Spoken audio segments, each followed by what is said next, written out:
yesterday, both on and off the court. Let's start with on.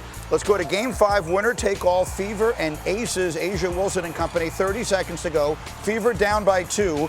Odyssey Sims attacking the paint. It's up and it's good. She would score 27. We're tied at 86. Final seconds left. Aces with a chance to win it. The ball in the hands of Jackie Young. That's what you want. She's probing, finding an opening. It's up and it's no good. But Jewel Lloyd there for the second chance. And that doesn't go down. To overtime, we go tied at 86. 2.5 minutes left in the extra session. Aces up by 2. Chelsea Gray with the shot clock winding down, the off-balance 3, giving the Aces a 5-point lead, and then they start to pull away. A minute and change in the OT. Aces up by 4. Gray and Wilson, the give and go. The Aces take control, and in the end, they win and advance to the final, 107-98. They go on to face the Mercury for the WNBA championship. Aces are the slight favorite to win these finals. They look to win their 3rd championship in the last 4 years. On the other side, the Mercury look to win their 4th championship in franchise history, their 1st in more than a decade. Monica McNutt, obviously a critical part of all of our coverage of the W, and it has been much too long since she has been on Get Up. So McNutt, good morning. But before we get to all the off-the-court drama, size up these finals for us here in the WNBA. Man, Greeny, Battle of the Titans, you mentioned it. The Aces are very familiar to this position. Asia Wilson won her 4th MVP this year. This is already an organization with multiple championships in the recent history. Now, here's what's unique, though. The Phoenix Mercury, for a good part of this season, had not been fully healthy. They got healthy late in the season, which is why you see them have this incredible onslaught and make it to the finals for the first time, I believe, since 2021. So, Alyssa Thomas, to me, Satu Sabally, Kalia Copper, and even Joanna Bonner, who had a terrific 4th quarter in the closeout game for the Mercury, they are experienced as a collective. Ka has won a championship in Chicago. Alyssa Thomas has been to a number of semifinals and finals. This is probably the best shot that I think AT has had to actually potentially get it done. Okay, so the finals are set and it will begin this weekend. In the meantime, in the WNBA yesterday, the real drama came off the floor. The Lynx forward Napheesa Collier, one of the best and best-known players in the league, absolutely rocked the entire sports world, sounding off on the commissioner, Cathy Engelbert, and the entire state of the WNBA. Listen to this. At Unrivaled this past February, I sat across from Cathy and asked how she planned to address the officiating issues in our league. Her response was, well, only the losers complain about the refs.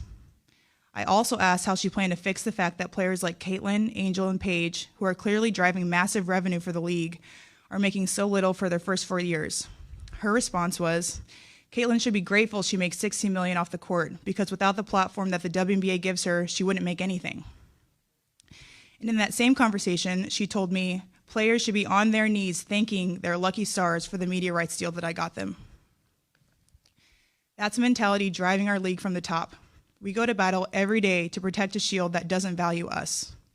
The league believes it succeeds despite its players, not because of them. We have the best players in the world.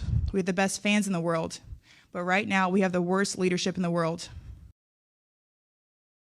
Again, for those not familiar, that's one of the biggest and most recognizable stars in the WNBA. It is about as direct an attack, a verbal attack, as I can ever remember in all my years covering sports of a person in the position of the commissioner, as Cathy Engelbert is. Shortly after Collier spoke, Cathy Engelbert did release the following statement. I'll read it to you.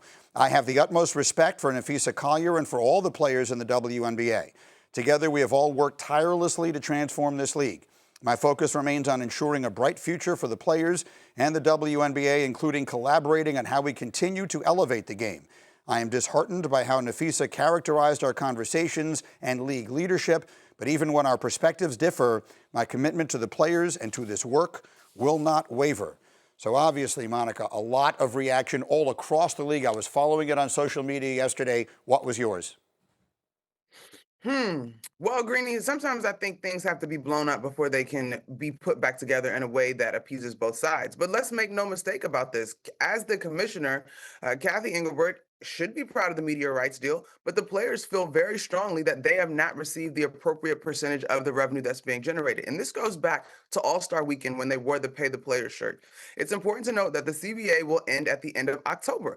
And If Napheesa Collier, who is the vice president of the WNBPA, the Players Association, if this is where she stands, and we've heard a number of players say that they stand with Fee, they appreciate and trust that when Fee makes a statement, she's saying what needs to be said, then to me, it indicates how far apart these sides truly are. And so as I look ahead toward October, personally, I can't help but to wonder if this is truly going to land in a lockout until these sides can come closer together. But this has been brewing for a while. And for Fee to be one of the more measured and, as you mentioned, very respected players in the WNBA, this statement, which was written, is not to be taken lightly. And I think it's doing exactly what she intended, causing people to wake up and really listen.